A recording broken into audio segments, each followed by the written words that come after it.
la, la brèche je disais tout à l'heure qu'en 2003, il y avait une ouverture au niveau de la brèche.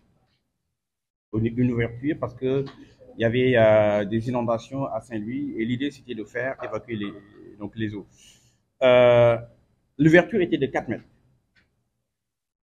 2 jours après, on s'est rendu compte en fait que ça s'est élargi jusqu'à 80 mètres. 3 semaines après, ça s'est encore élargi jusqu'à 300 mètres.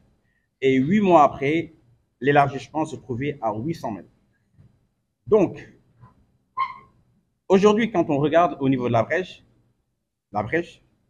c'est plus d'un kilomètre. Plus d'un kilomètre.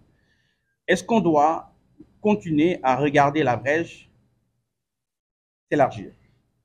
Je pense que nous sommes tous d'accord que la solution n'est pas de rester à observer, à regarder la brèche s'élargir, mais la solution idéale, ça serait plutôt de faire des études dynamiques, des études intégrales, afin de trouver une solution qui sera une solution durable. C'est donc dans ces dynamiques qu'on a discuté avec des partenaires, notamment avec les Néerlandais. Donc, on a discuté 2 fois avec eux. On a même signé récemment un partenariat au niveau de l'environnement. Et la semaine du 19, donc de ce mois, du 19 mai, on a encore une autre réunion avec la partie néerlandaise. L'idée, c'est quoi? C'est qu'il y ait des études sérieuses qu'on transmettra à nos autorités et la décision viendra bien entendu de l'autorité. Mais ce qui est sûr et certain, c'est qu'on ne va pas laisser la brèche comme ça, parce que au-delà de la brèche, donc il y a le chénal, donc le chénal donc qui est parsemé par un monticule de sable. Voilà donc et ce monticule de sable, bien entendu, il y a eu des déplacements aussi qui sont dus du fait de l'hydrodynamisme. Et à cause de tout cela, bien entendu, donc le chénal fait ce qu'on appelle un transfert donc sédimentaire, ce qui nous pousse à draguer. De 2021 à 2022, il y avait eu un dragage. Et là, on se rend compte en fait qu'il faut encore redraguer.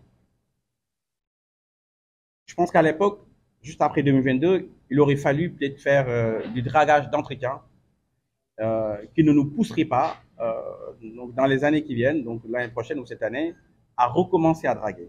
Le dragage, on en fait tout le temps. Quand vous allez en Europe, par exemple dans le sud de la France, ils continuent à draguer tout le temps. Mais c'est du dragage d'entretien la plupart du temps. Donc nous aussi, il faut qu'on accepte, qu'on adopte ces méthodes, on drague et après on entretient.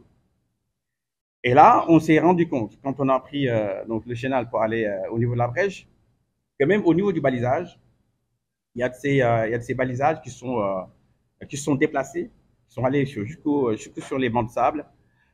Des balisages donc qui se déplacent, forcément, c'est dangereux pour guider donc les pêcheurs à aller de l'autre côté donc de la brèche. C'est compliqué. Donc on va faire aussi tous les travaux nécessaires pour replacer les balisages là où il faut pour que ça soit un indicateur précis pour les pêcheurs. Donc voilà, donc ce qui